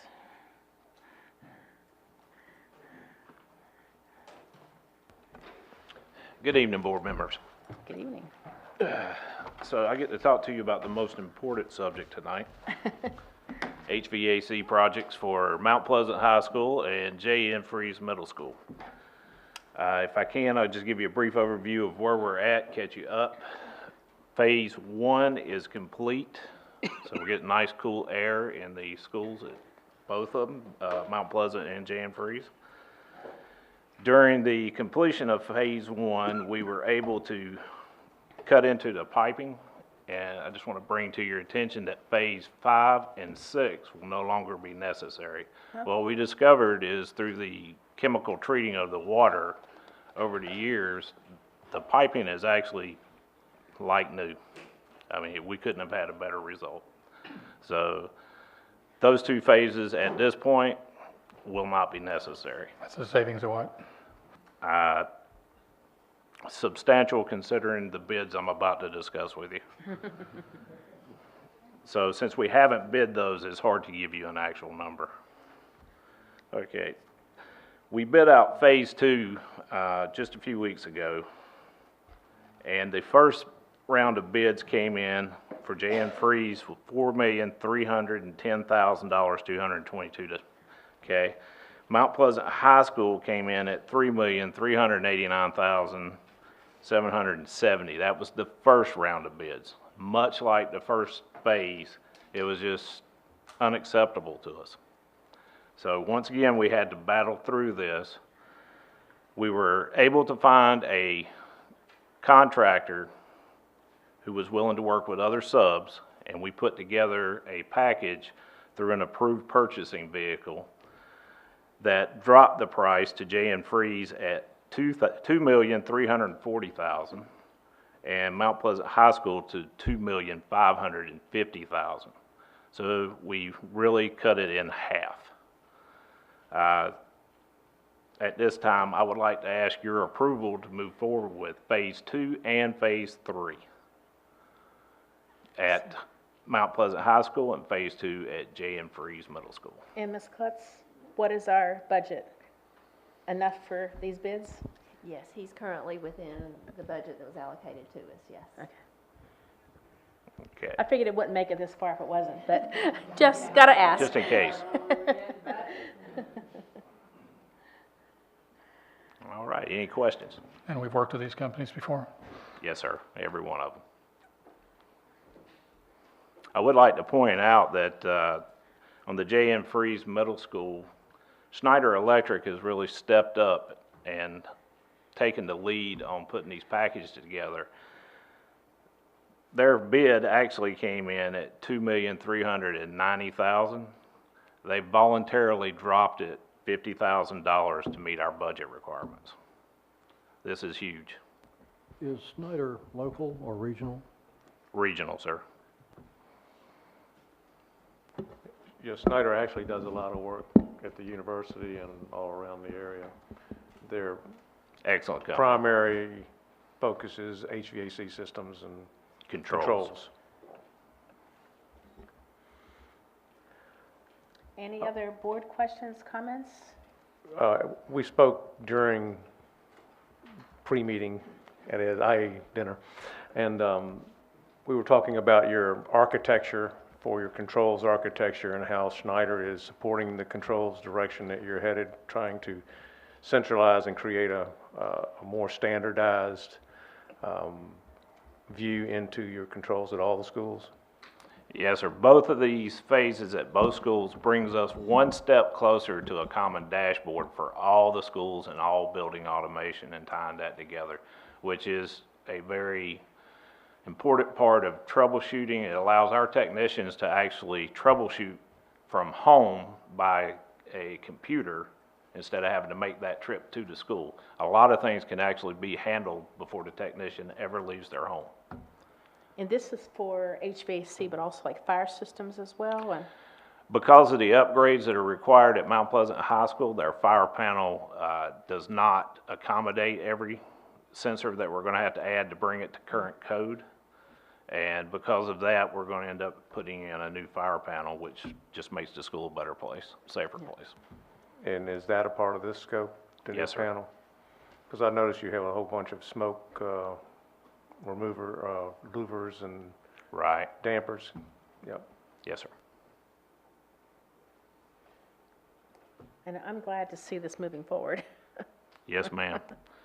You can lighten your load next week and approve it tonight, and I'll get on it tomorrow. This has been several years in the works.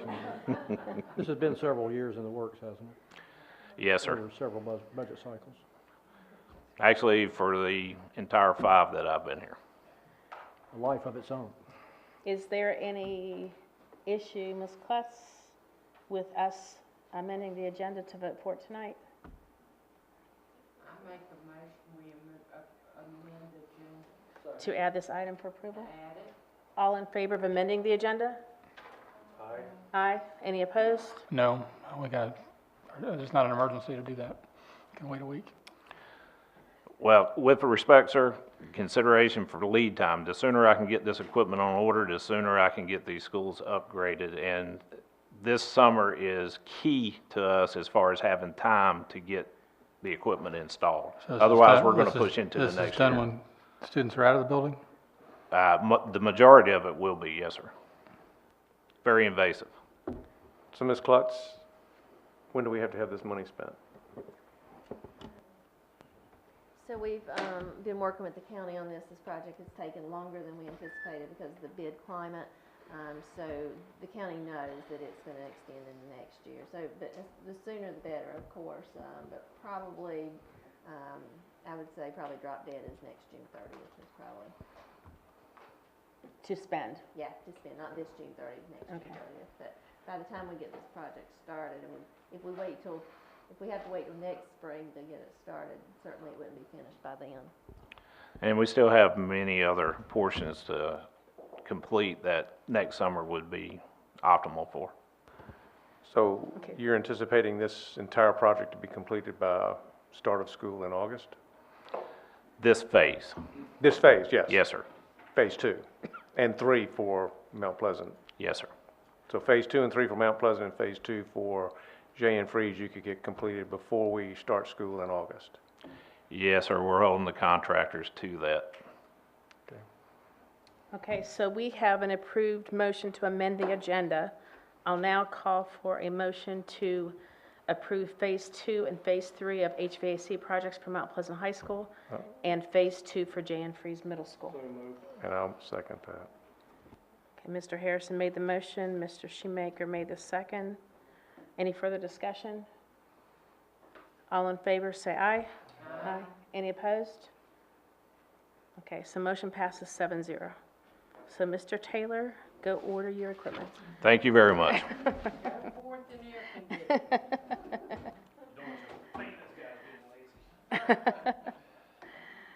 And the last item on open session tonight is 4.06, the Mount Pleasant utility easement, which Mr. Louder, I believe that's just a correction, is that it?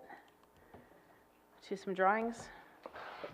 No, ma'am, it's actually a correct, a change to the language. They forgot to add the language about the water line that's already in the easement. And just to be, 100% correct with the easement, there's a water line that always goes to the easement now. They pass over it, drive over it, use it, but when they ask for the telecommunications and their access easement, they just forgot to put the water line in. It's just to make it all nice and tidy. And when they realized it, it was the day you were going to vote on the other one, and so we elected not to modify it at that time since you were already ready to vote on the other easement. I didn't physically go compare this to the old one, and I could do that before next week.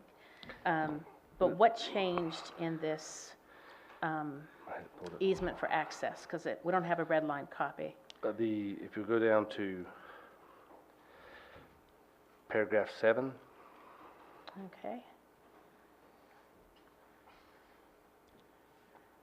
It's it says the water line easement. It's that paragraph.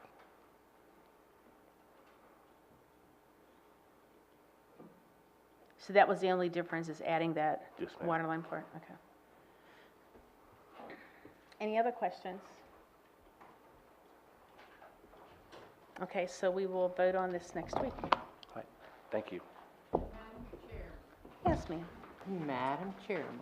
Would if you I like can- to share about I your would IB like to- experience? I would like to share, if I may. Go ahead, Mrs. Carpenter. I just wanted to share, had a wonderful experience at Concord with their IB projects, and I just wanted to share one of them with our board and pass it around if I could.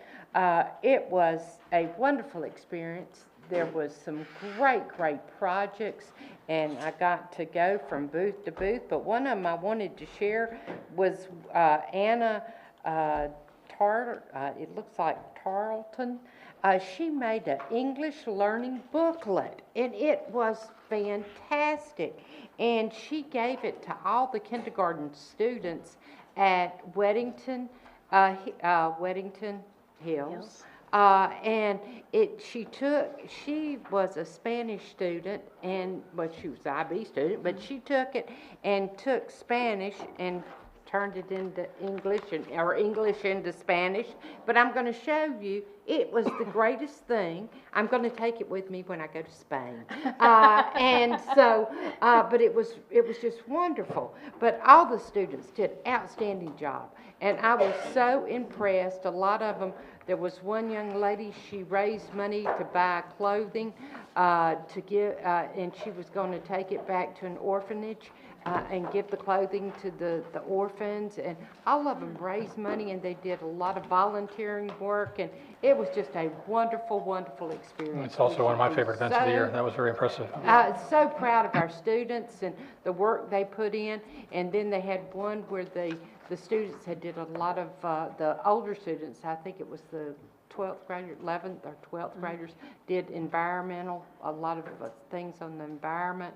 And so we should be very proud of them. They did a great job. So I'm going to pass this around and let y'all, I'll look at it, but they did an outstanding job. And I just want to congratulate each and every one of them. Thank you. I got to see it before the meeting, and it is really, I say it's a cute book, but it's also very educational.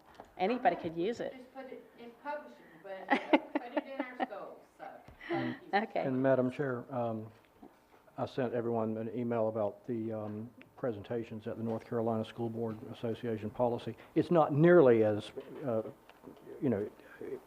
great a subject as the booklet being passed around right now, but it is a lot of really crucial information, and I would encourage the whole board to spend some time looking through those presentations and getting a sense of the initiatives that the State School Board Association is looking into at the moment, and the updates concerning current legislation. And it's really good information, so it would be good to look through. I think I'm going to attend the policy conference in June. I've reserved a couple days for that. Oh, over in Carolina Beach? Yeah. Okay, I will take a motion that the board convene in closed session to consult with an attorney and preserve the attorney-client privilege pursuant to General Statute 143, 318, 11A3, and to consider confidential personnel matters pursuant to General Statute 143, 318, 311A6. I'll make the motion as you just stated it. Okay, Mr. Walter made the motion, and I have a second. Is that Mr. Harrison? Okay. All in favor say aye. Aye. Any opposed? The board is now in closed session. Thank you all for joining us, and have a good evening.